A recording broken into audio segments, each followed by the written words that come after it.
Hello friends, UGC net December 2024 notification release అయింది రీసెంట్గా. మనకి దాని గురించి ఈ వీడియోలో డీటెయిల్గా తెలుసుకుందాం. ఎలా అప్లై చేయాలి, ఏ ఎలిజిబిలిటీ, ఎవరి person eligibility, last dates, important dates, examination mode, examination pattern, వీటి గురించి ఈ వీడియోలో మనం డీటెయిల్గా తెలుసుకుందాం.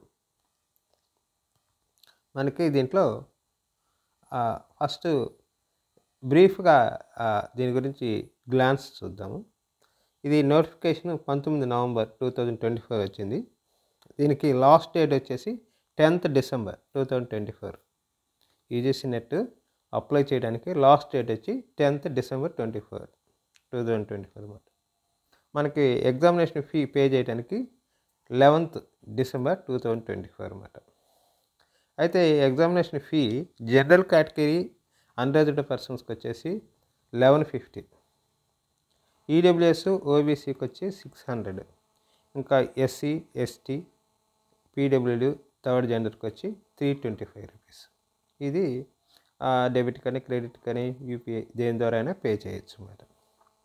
ఏమైనా కరెక్షన్స్ ఉంటే మనం కరెక్ట్ చేయడానికి అన్నిటికీ ఆ ఆప్షన్ ఉండదు. కరెక్షన్ చేయడానికి మనం ఫస్ట్ టైమే కరెక్ట్ చేసుకోవాలి. రెండోసారి కరెక్షన్కి చాలా కష్టం. చాలా వాటికి అసలు ఆప్షన్ రిజిస్ట్రేషన్ పాయింట్స్ అయితే అసలు ఆ ఆప్షన్ ఉండదు అన్నమాట. అందుకని కొన్నిటికి మాత్రమే కరెక్షన్స్ ఇస్తాడనమాట. అది 12 నుంచి డిసెంబర్ 12 నుంచి 13 దాకా 2 days ఇస్తాడు.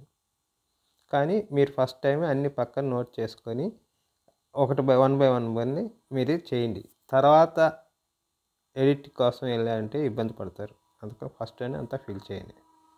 ఇంక ఎగ్జామినేషన్ జనవరి 1 నుంచి జనవరి 19 వరకు డిఫరెంట్ సబ్జెక్ట్స్ డిఫరెంట్ రోజుల్లో మార్నింగ్ ఈవినింగ్ షిఫ్ట్స్లో జరుగుతాయి అన్నమాట.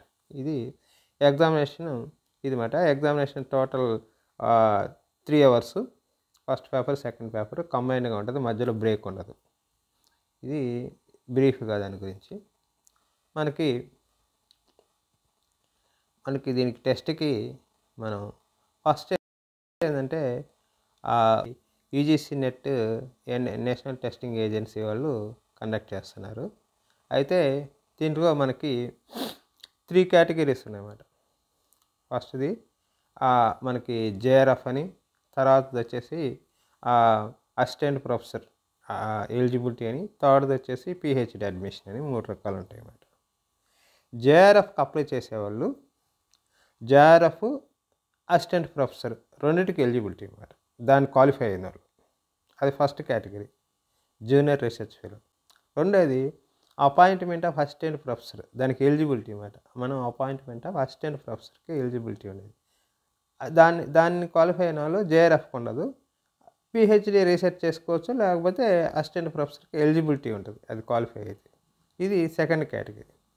థర్డ్ కేటగిరీ వచ్చేసి ఓన్లీ లాస్ట్ టైం నుంచి, అంటే ఈ సంవత్సరం నుంచి జూన్ నుంచి స్టార్ట్ చేసింది. అంటే పిహెచ్డి అడ్మిషన్ కూడా ఆర్సెట్ లేకుండా పిహెచ్డి అడ్మిషన్స్ కూడా ఈ యూజీసీ నెట్ నుంచే మనకి వెళ్ళొచ్చు మాట, డైరెక్ట్ జాయిన్ అవ్వచ్చు. దాంట్లో పిహెచ్డి ఓన్లీ, అంటే ఓన్లీ పిహెచ్డి రీసెర్చ్ చేసే వాళ్ళకి ఇది మాట. జేఆర్ఎఫ్ రీసెర్చ్కి దాని స్కాలర్షిప్ అవన్నీ ఇస్తారన్నమాట. పిహెచ్డి అంటే మనం ఏ యూనివర్సిటీలో అయినా పిహెచ్డి చేయడానికి ఇది ఓన్లీ అడ్మిషన్కి ఎలిజిబిలిటీ టెస్ట్ లాగా. ఇది మూడో కేటగిరీ.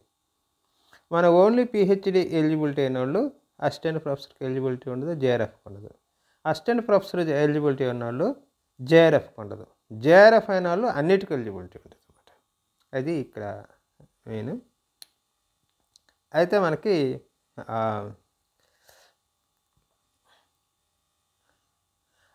ఈ ఎలిజిబిలిటీ మనకి క్వాలిఫై అయిన వాళ్ళకి ఇంకా ఈ మనకి అసిస్టెంట్ ప్రొఫెసర్ జేఆర్ఎఫ్కి ఎలిజిబుల్ ఇంకా కొన్ని స్కాలర్షిప్స్ ఉన్నాయన్నమాట. National fellowship for schedule caste students అని, national fellowship for other backward classes అని, national fellowship for persons with disables అని, ఈ 3 రకాల స్కాలర్షిప్స్ ఉంటాయి. ఇవి కూడా కొంతమందిని సెలెక్ట్ చేస్తారు పెద్ద అంటే, దానికి కూడా కొంత స్టైఫండ్ ఇస్తారన్నమాట. వాటి కింద కూడా మనం రీసెర్చ్ చేయొచ్చు అన్నమాట. రీసెర్చ్ చేసే వాళ్ళకి ఆ స్కాలర్షిప్ ఇస్తారన్నమాట.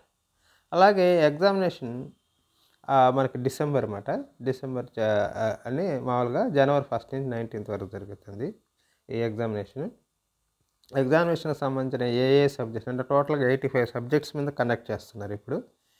ఈ 85 సబ్జెక్ట్స్ అపెండిక్స్ 2లో ఇచ్చినారన్నమాట. అలాగే మనం సిటీస్ సెంటర్స్ కూడా అపెండిక్స్ 3లో ఇచ్చినారు. మనం ఏ సెంటర్స్ పెట్టుకోవాలా అనేది మనకి ఎగ్జామ్ రాయడానికి. ఎగ్జామ్ వచ్చేసి computer based test, online test only. Last time paper based చెప్పి మళ్ళీ అది లీక్ అయింది, అది క్యాన్సిల్ చేసి మళ్ళీ ఆన్లైన్ ఎగ్జామే పెట్టారు. ఇంతకుముందు కూడా ఆన్లైన్ చాలా కాలం నుంచి ఆన్లైన్ జరుగుతుంది. ఇప్పుడు ఆన్లైన్ ఎగ్జామినేషన్ అనమాట. ఇప్పుడు కూడా సిబిటి అంటారు దాన్ని, computer based test, online examination. అలాగే ఎగ్జామినేషన్ ప్యాటర్న్ వచ్చేసి 2 పేపర్స్ ఉంటుంది అన్నమాట. First paper general paper. దాంట్లో వచ్చేసి మనకి teaching aptitude, research methodology, reasoning, data interpretation, higher education గురించి, ఎన్విరాన్మెంటల్ గురించి, ఇండియన్ లాజిక్ గురించి, ఇట్లా 10 చాప్టర్స్ ఉంటాయి. 10 చాప్టర్స్లో డిఫరెంట్ క్వశ్చన్స్. అది ఫస్ట్ పేపర్ అన్నమాట. దాంట్లో total 100 marks, questions 50 questions. Second paper వచ్చేసి సబ్జెక్ట్ పేపర్. ఏ సబ్జెక్ట్ వాళ్ళకి ఆ సబ్జెక్టు. అది 200 మార్క్స్, 100 క్వశ్చన్స్. అంటే ప్రతి క్వశ్చన్కి 2 మార్క్స్ క్యారీ అవుతాయి అన్నమాట. Total 3 hours.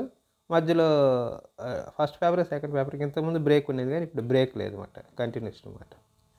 మనకు టోటల్ క్వాలిఫై మార్క్స్ కూడా అగ్రిగేటెడ్గా, సింగిల్ విడివిడిగా కాదు, అగ్రిగేటెడ్ అనమాట. అయితే సబ్జెక్టు చెప్పాను కదా ఇందాక, సబ్జెక్ట్స్ అపెండిక్స్ 2లో ఉంటుంది అనమాట. సిలబస్ వచ్చేసి మనకి UGC net online.in, UGC net online.in అనే దగ్గర సిలబస్ అనే దగ్గర ఉంటుంది అన్నమాట. న్యూ సిలబస్ 19th నుంచి అదే సిలబస్. ఈ మారుస్తానే ఉన్నారు, ఇంకా మారలేదు ఈ సంవత్సరం. 19th నుంచి అదే సిలబస్ రన్ అవుతుంది అన్నమాట. మీడ్ మ్యాప్ వచ్చేసి మళ్ళీ క్వశ్చన్ పేపరు హిందీలో ఉంటుంది, ఇంగ్లీష్లో ఉంటుంది. అవసరమైతే మనకి ఇంగ్లీష్ పెట్టుకునే వాళ్ళకి ఇంగ్లీష్ ఆప్షను, హిందీ పెట్టిన వాళ్ళకి హిందీ ఆప్షన్ కూడా ఉంటుంది అన్నమాట. సబ్జెక్ట్ లాంగ్వేజ్ అంటే except language papers, language subjects ఉంటాయి కదా, తెలుగు, హిందీ, మరాఠీ, ఆ సబ్జెక్ట్లో ఉంటాయి. జనరల్ సబ్జెక్ట్స్ మటుకు హిందీ, ఇంగ్లీష్ ఆప్షన్స్ మనకు సెలెక్ట్ చేసుకోవాలి. మార్క్స్ స్కీమ్ వచ్చేసి అవన్నీ మల్టిపుల్ చాయిస్ క్వశ్చన్స్ ఉంటాయి మనకి.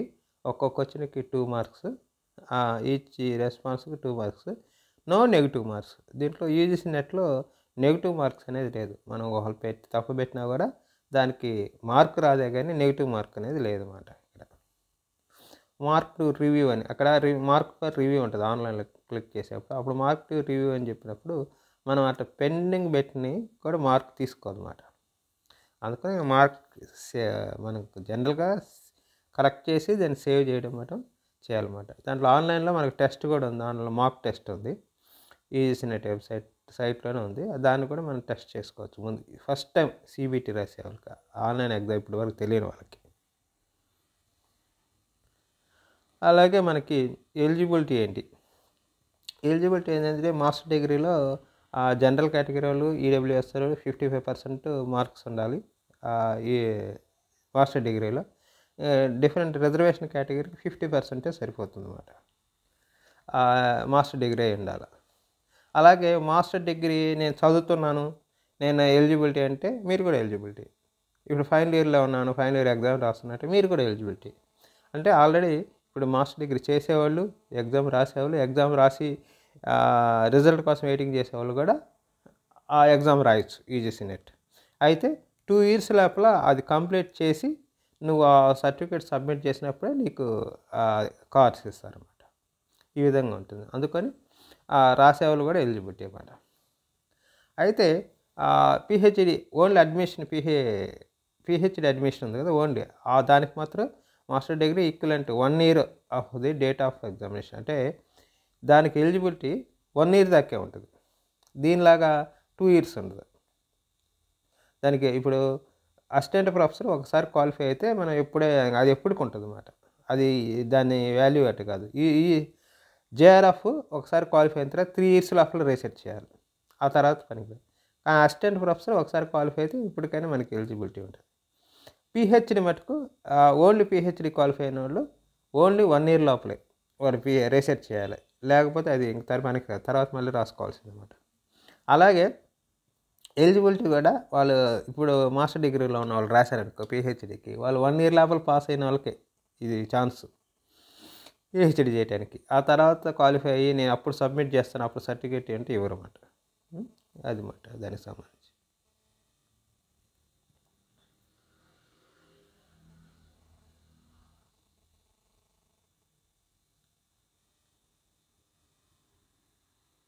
అయితే పిహెచ్డి హోల్డర్స్ 19th సెప్టెంబరు 1991 ముందు అయిపోయిన వాళ్ళు ఎవరైనా ఉంటే వాళ్ళకి 55% మార్క్స్లో రిలాక్సేషన్ ఇస్తారు అనమాట. 55 కాకుండా 50, మామూలుగా రిజర్వేషన్ ఇంకో 5% తక్కువ అలా ఇస్తారన్నమాట.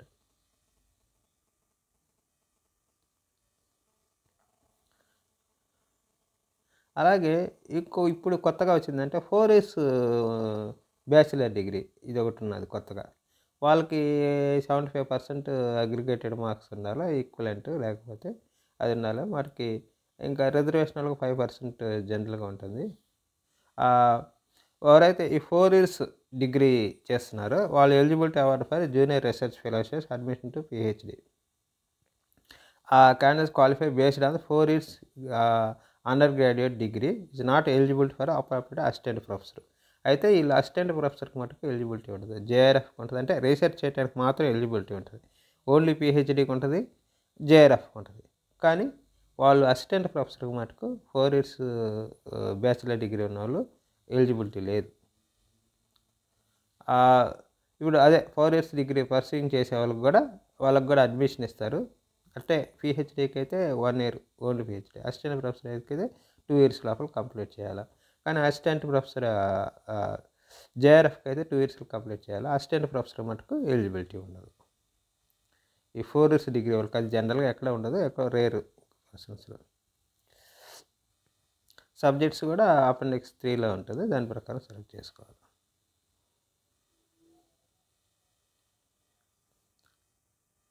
అలాగే ఇండియన్ అసోసియేషన్ ఇండియన్ యూనివర్సిటీస్ వాళ్ళ కూడా రికగ్నైజ్ చేస్తున్నారు ఈక్వల్ టు మాస్టర్ డిగ్రీ అని, అవి వాళ్ళు కూడా ఎలిజిబిలిటీ ఉంటుంది అన్నమాట. అలాగే మనకి నెట్ వీళ్ళు ఉన్నారు కదా, వాళ్ళు కూడా మనకి 1989 ముందు candidates who passed UGC, CSR, JRF examination prior to are eligible exemption from appearing the net. అంతకుముందు రాసిన వాళ్ళు ఏదన్నా వాళ్ళు నెట్కి ఎగ్జామ్షన్ అనమాట, 89 ముందు రాసిన వాళ్ళు. అలాగే స్లెట్ క్యాండిడేట్స్ జూన్ 2002 జూన్ 1 నుంచి దాని ముందు రాసిన వాళ్ళు, స్లెట్ రాసిన వాళ్ళు, క్వాలిఫై అయిన వాళ్ళు దేశంలో అన్ని రాష్ట్రాల్లో ఎక్కడైనా అసిస్టెంట్ ప్రొఫెసర్కి ఎలిజిబిలిటీ ఉంటుంది, అప్లై చేసుకోవచ్చు. జూన్ 1, 2002 తర్వాత స్లెట్ రాసిన వాళ్ళు క్వాలిఫై అయిన వాళ్ళు ఓన్లీ ఆ స్టేట్లో మాత్రమే అసిస్టెంట్ ప్రొఫెసర్కి ఎలిజిబిలిటీ ఉంటుంది. వాళ్ళు వేరే స్టేట్లో రాయాలంటే ఆ స్టేట్లో మళ్ళీ స్లెట్ రాసుకోవాలా, లేకపోతే యూజీసీ నెట్ రాసుకోవాలన్నమాట. ఇది స్లెట్ వాళ్ళకి చెందిన ఎగ్జామ్షన్స్. ఏజ్ లిమిట్ వచ్చేసేసి జేఆర్ఎఫ్కి 30 years కంటే ఎక్కువ ఉండకూడదు అన్నమాట. ఏ రోజుకి? జనవరి 1, 2025కి, అంటే ఫస్ట్ రోజు ఎగ్జామ్ జరుగుతుంది కదా, ఆ రోజుకి 30 సంవత్సరాలు ఉండాలి. నాట్ మోర్ దాన్ 30 years ఉండాలి. 30 years కంటే ఎక్కువ ఉన్న మటుకు వాళ్ళకి ఎలిజిబిలిటీ ఉంటుంది జేఆర్ఎఫ్కి. ఇంకా అసిస్టెంట్ ప్రొఫెసర్కి కానీ లేకపోతే ఓన్లీ పిహెచ్డీకి కానీ ఆ 2 కేటగిరీస్లో నో ఏజ్ లిమిట్, వాటికి ఏజ్ లిమిట్ లేదు. ఏ ఏజ్ వాళ్ళైనా ఆ రీసెర్చ్కి రాసుకోవచ్చు. అసిస్టెంట్ ప్రొఫెసర్ దానికి, ఓన్లీ పిహెచ్డీకి దానికి ఓన్లీ జేఆర్ఎఫ్ మాత్రమే ఏజ్ లిమిట్ ఉంటుంది అన్నమాట.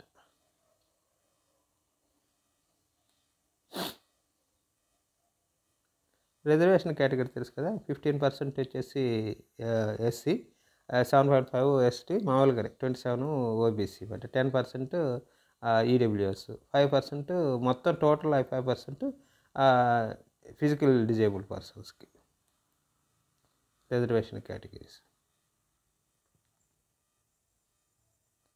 అలాగే మనకి రిజిస్ట్రేషన్ అప్లికేషన్ ఫామ్, మనం అప్లికేషన్ ఫామ్ ఫిల్ చేసేప్పుడు 3 steps ఉంటాయి అన్నమాట మనకి. ఫస్ట్ స్టెప్లో మనం జనరల్గా మనకి ఫస్ట్ స్టెప్లో ఏం చేయాలంటే అప్లికేషన్ మన నేము, ఫాదర్ నేము, ఈ మన పాస్వర్డ్, ఈమెయిల్, ఈ ఫోన్ నెంబరు, ఈ పాస్వర్డ్ సెట్ చేసుకోవడం, ఇదంతా ఫస్ట్ స్టెప్లో ఉంటుంది. అది చాలా జాగ్రత్తగా చేయాలి. అది రిజిస్ట్రేషన్ అయిపోయిన తర్వాత second step application fill. Application ఫిల్లింగ్లో మనం పోస్ట్ గ్రాడ్యుయేట్, వాటి పర్సంటేజ్లు, వాటి ఎంత పర్సంటేజ్, ఏ ఇయర్లో పాస్ అయ్యారు, ఏ యూనివర్సిటీ, ఇవన్నీ అప్లికేషన్ జనరల్ విషయాలన్నీ ఉంటాయి అన్నమాట. థర్డ్ పార్ట్లో వచ్చేసి మనకి ఎగ్జామినేషన్ ఫీ సంబంధించిన డీటెయిల్స్. ఈ 3 పార్ట్స్ అన్నమాట. ఈ విడివిడిగా చేసుకోవచ్చు, ఒకేసారి కూడా ఫిల్ చేయొచ్చు అన్నమాట. మనం ఫస్ట్ పార్ట్ అయిపోయిన తర్వాత అప్లికేషన్ నెంబర్ వస్తుంది, అది ఇంపార్టెంట్. ఆ అప్లికేషన్ నెంబర్తోటే మనం రెండోసారి లాగిన్ అవ్వాల్సింది. Application number, password. అందుకని అప్లికేషన్ నెంబర్ కంపల్సరీ పక్కన నోట్ చేసుకోవాలి. అది మిస్ అయ్యారంటే ఇంక మళ్ళీ లోపలికి యాక్సెస్ చేయడానికే లేదు. అందుకని ఫస్ట్ రిజిస్ట్రేషన్ తర్వాత అప్లికేషన్ నెంబర్ ఇచ్చిన తర్వాత అది నోట్ చేసుకోవాలి. మనం ఫస్ట్ ఎంట్రీ చేసిన పాస్వర్డ్ కూడా నోట్ చేసుకోవాలన్నమాట. జనరల్గా అప్లికేషన్ ఫామ్కి సంబంధించి మన యూనివర్సిటీ సర్టిఫికేట్స్, వాటిలో నేమ్ ఎలా ఉంది, మదర్ నేమ్ ఉంది, ఫాదర్ నేమ్ ఎలా ఉంది, డేట్ ఆఫ్ బర్త్ ఏంటి, ఇవన్నీ మనం ముందే పక్కన పెట్టుకోవాలి ఫిల్ చేసేప్పుడు. డాక్యుమెంట్స్ ఏం అప్లోడ్ చేయబడలేదు, అవన్నీ డీటెయిల్స్ ఎంట్రీ చేయాలి. అలాగే బ్యాంక్ పాస్పోర్ట్ ఫోటో, అంటే ఐడి కార్డు ఏదో ఒకటి, ఆధార్ కార్డు కానీ, ఓటర్ ఐడి కానీ, గవర్నమెంట్ కొన్ని ఇచ్చినారు, లిస్ట్ ఇచ్చినాడు, ఆ లిస్ట్ ప్రకారం అన్నమాట. క్వాలిఫైడ్ డిగ్రీది లాస్ట్ సెమిస్టర్, అంటే ఇప్పుడు ఇంకా చదువుతున్నాం, లాస్ట్ సెమిస్టర్ మార్క్ షీట్ ఎంత అదంతా ఇవ్వాలి. మెయిలింగ్ అడ్రస్, పర్మనెంట్ అడ్రస్ ఇవ్వాలి. అలాగే ఎగ్జామినేషన్ మన సెంటర్స్ ఇస్తాడు, చాలా ఒక్క స్టేట్లో చాలా సెంటర్స్ ఇస్తాడు. మనకి ఇక్కడ ఏపీలో వచ్చేసి 22 సెంటర్స్, తెలంగాణలో 11 సెంటర్స్ ఇచ్చినారు. ఆ సెంటర్స్లో అపెండిక్స్ 3లో ఉంటాయి సెంటర్స్. దాన్ని చూసుకొని మనకి దాని ప్రకారం మన దగ్గరలో ఉన్న సెంటర్స్ సెలెక్ట్ చేసుకోవాలి. అయ్యే ఇస్తాడని లేదు, మ్యాక్సిమం వాటిలో ఇస్తారు. అందుకని త్వరగా ముందు ఫిల్ చేసిన వాళ్ళకి ఎక్కువ ఛాన్స్ వస్తుంది దగ్గర పడేదానికి. అలాగే కోడ్ ఆఫ్ యూజీసీ సబ్జెక్ట్స్ వచ్చేసి అపెండిక్స్ 2లో ఉంటాయి. ఆ post graduate course post graduate subject వచ్చేసి ఇప్పుడు MA history, MA political science అట్లా అనమాట. పొలిటికల్ సైన్స్కి ఒక కోడ్ ఉంటుంది, ఎక్స్ట్రా కోడ్, అది ఎంఏ. పోస్ట్ గ్రాడ్యుయేట్ కోర్స్ వచ్చేసి ఎంఏ అట్టమాట, ఎంఏ ఎంకామ్ ఉన్నాయి కదా, అట్ట కోర్స్ వచ్చేసి. ఆ కేటగిరీ సర్టిఫికేట్ అంటే ఏదైనా రిజర్వేషన్స్ ఉంటే వాటికి సంబంధించిన డీటెయిల్స్, వాటి నెంబర్ ఇవ్వాల్సి వస్తుంది. అంటే మనకి ఈమెయిల్ అడ్రస్, మొబైల్ నెంబరు ఇవన్నీ ఉంటుంది. అలాగే scan images of me passport, మన సిగ్నేచర్, అవి 2 ఉండాలన్నమాట. అయితే మనకి ఫిల్ చేసేప్పుడు ఫస్ట్ మనకి ఐడి, ఈమెయిల్, మొబైల్ అన్నీ ఎంటర్ చేస్తాం కదా, అక్కడ మనకు పాస్వర్డ్, మనకు అప్లికేషన్ నెంబర్ వస్తుంది. నెక్స్ట్ లాగిన్ అయినప్పుడు అప్లికేషన్ నెంబర్, పాస్వర్డ్ కొట్టి లోపలికి వెళ్ళాలి. అప్పుడు అప్లికేషన్ ఫిల్ చేయాలన్నమాట. దాంట్లో మనం అన్నీ ఫిల్ చేసినాక post graduate informations, password, universities అన్నీ ఎంటర్ చేసిన తర్వాత మనకి మన పాస్పోర్ట్ అప్లోడ్ చేయాల్సింది. ముందే స్కాన్ చేసుకోవాలా, అది జేపెగ్ ఫార్మాట్లో ఉండాలి. మీకు తెలియకపోతే ఎక్కడైనా సెంటర్కి వెళ్తే వాళ్ళు చెప్తారు జేపెగ్ ఫార్మాట్. అంటే ఫైల్ ఫార్మాట్ అన్నమాట, అది ఇమేజ్ ఫైల్ ఫార్మాట్. అది సైజ్ ఎంత ఉండాలంటే 10 KB నుంచి 200 KB దాకా మధ్యలో ఉండాలి పాస్పోర్ట్. అలాగే మీ సిగ్నేచర్ వచ్చేసి 4 KB దగ్గర నుంచి 30 KB మధ్య సైజు ఉండాలి. ఈ సైజులో ఉంటేనే జనరల్గా అప్లోడ్ తీసుకుంటుంది అన్నమాట. లేకపోతే అక్కడ మనకేం చెప్పదు, చాలామంది ఇక్కడ బ్రేక్ అయిపోతున్నారు. ఆ ఫైల్ సైజు పెద్దది ఉండడం వల్ల వాళ్ళు అది తీసుకోదన్నమాట.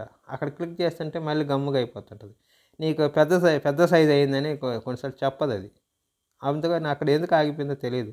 అందుకని ఈ ఫైల్ సైజు కంపల్సరీ ఆ సైజులో ఉన్నట్టు చేసి పెట్టుకోండి. మీకు తెలియకపోతే నెట్ సెంటర్లోకి వెళ్ళి వాళ్ళ సైజ్ చెప్తే ఆ సైజులోని ఇమేజ్ని సెట్ చేసి ఆ ఫైల్ని మీకు ఇస్తారు, అలా అప్లోడ్ చేసుకోవాలి.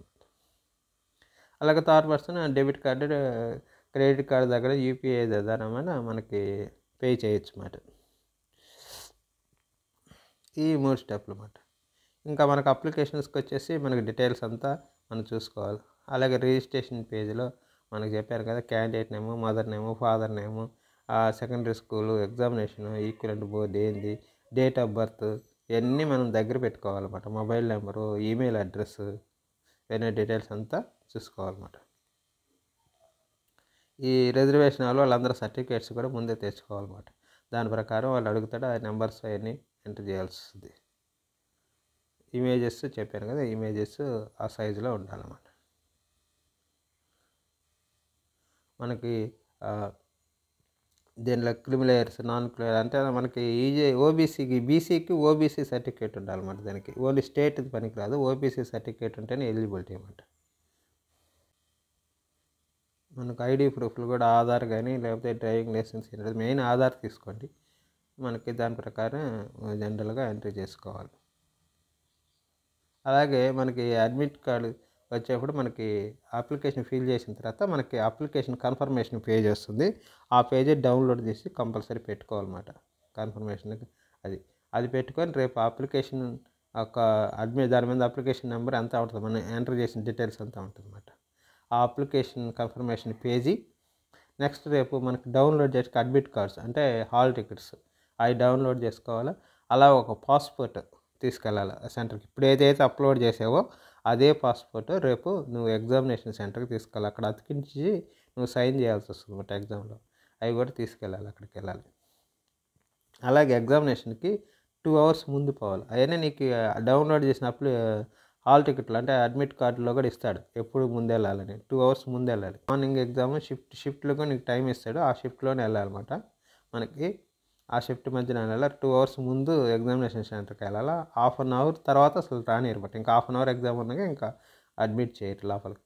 ఎందుకంటే అక్కడ థంబ్ ఇంప్రెషన్ తీసుకోవాలి, ఫోటో అంటించాలా, సంతకం చేయాలా, నీకు ఒక సిస్టమ్ అలాట్ చేస్తారు, ఇదంతా ఉంటుంది అన్నమాట ప్రొసీజర్. ఆ అడ్మిట్ కార్డు కూడా మనం జాగ్రత్తగా పెట్టుకోవాలి. మళ్ళీ రిజల్ట్ వచ్చినప్పుడు మనకి ఫస్ట్ ప్రిలిమినరీ కీ ఇస్తాడు, దానికి ఏమైనా తప్పులు ఉంటే మనం ఛాలెంజ్ చేయొచ్చు. ఆ తర్వాత ఫైనల్ కీ ఇస్తాడు, అప్పుడు ఫైనల్ కీ ఇచ్చిన తర్వాత రిజల్ట్ అనౌన్స్ చేస్తాడు అన్నమాట. కంప్యూటర్ బేస్డ్ టెస్ట్ ఉంది కదా, దానికి సంబంధించిన గైడ్లైన్స్ కూడా అపెండిక్స్ 7లో ఉంటాయి. మనం ఫస్ట్ పోయిన తర్వాత యూజీసీ నెట్ వెబ్సైట్ ఓపెన్ చేసిన తర్వాత nta.ac.in నిక్ కాదు, nick.in ఉంది, ac.in అనేది మనకి ఇదన్నమాట. దాంట్లోకి వెళ్ళేసి మనం ఫస్ట్ ఇన్ఫర్మేషన్ బ్రోచర్ ఉంటుంది. మనకి అప్లికేషన్ రిజిస్ట్రేషన్ రిజిస్ట్రేషన్ అనే పర్సన్ అన్నప్పుడు మనకి అప్పుడు అప్లికేషన్లో అక్కడికి వెళ్ళాలి. అక్కడ మనం ఫిల్ చేయాల్సి వస్తుంది అన్నమాట సంబంధించిన ఇన్ఫర్మేషన్. దీని ప్రకారం మనం ప్రతి వాళ్ళు వెళ్ళి ఇన్ఫర్మేషన్ బ్రోచర్ని డీటెయిల్గా చదివి మాత్రమే ఫిల్ చేయండి. ఏదైతే డాక్యుమెంట్స్ కావాలో అవి ముందే రెడీగా పెట్టుకొని ఆ పర్సంటేజ్లు దాని ప్రకారం ఎంటర్ చేయాలన్నమాట. తప్పు చేసిన తర్వాత మళ్ళీ ఇబ్బంది అవుతుంది. అందుకని మళ్ళీ చాలామంది తప్పు చేసి వేస్ట్ పోగొట్టు. ఎవరైనా ఎగ్జామినేషన్ 2 సబ్జెక్టులకు అప్లై చేయడానికి లేదు, ఓన్లీ ఒక సబ్జెక్టు మాత్రమే అవకాశం ఉందన్నమాట. ఇది బ్రీఫ్గా దీని గురించి డీటెయిల్స్. నెట్ వెబ్సైటు, దీంట్లోకి మనం వెళ్ళేసి మనం రిజిస్ట్రేషన్ చేసుకోవాలి. మనకి ఇక్కడ డీటెయిల్స్ అంతా ఉంటాయి. మనకి ప్రీవియస్ డీటెయిల్స్ కూడా ఉంటాయి. ఇక్కడ మనకి క్లిక్ హియర్ రిజిస్ట్రేషన్ దాన్ని క్లిక్ చేయాలి. క్లిక్ చేస్తే మనకి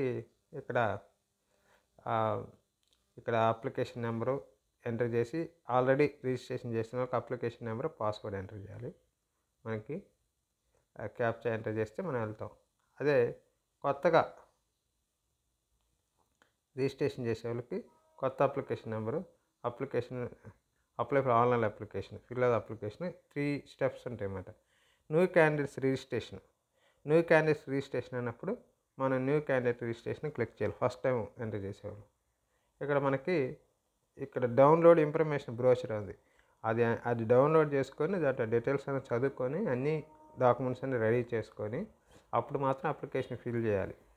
అప్లికేషన్ డాక్యుమెంట్ ఏమైనా అప్లోడ్ చేయలేదు, ఆ డీటెయిల్స్ మటుకు ఎంటర్ చేయాల్సి వస్తుంది అన్నమాట. ఇవన్నీ మనకి ఎగ్జామినేషన్ ఫీ ఇదంతా ఓకే అయిన తర్వాత ఇక్కడ మనకు రిజిస్ట్రేషన్ చేసేటప్పుడు ఇక్కడ ఓకే అని చెప్పి I have download information brochure అని దాన్ని క్లిక్ చేసి check box click here proceed అన్నప్పుడు మనం అప్లికేషన్లోకి ఫస్ట్ ఆఫ్ ఆల్ మన రిజిస్ట్రేషన్లోకి వెళ్తాం అన్నమాట. అలాగే మనకి పాస్వర్డ్ అనేది కంపల్సరీగా 8 నుంచి 13 letters మధ్యన ఉండాలి. ఒకటి అప్పర్ కేసు ఉండాలి, ఒకటి లోయర్ కేసు ఉండాలి, ఒకటి న్యూమరిక్ ఉండాలి, ఒకటి డిఫరెంట్ కోడ్స్ ఇక్కడ ఇచ్చిన కోడ్స్ ప్రకారం ఉండాలన్నమాట.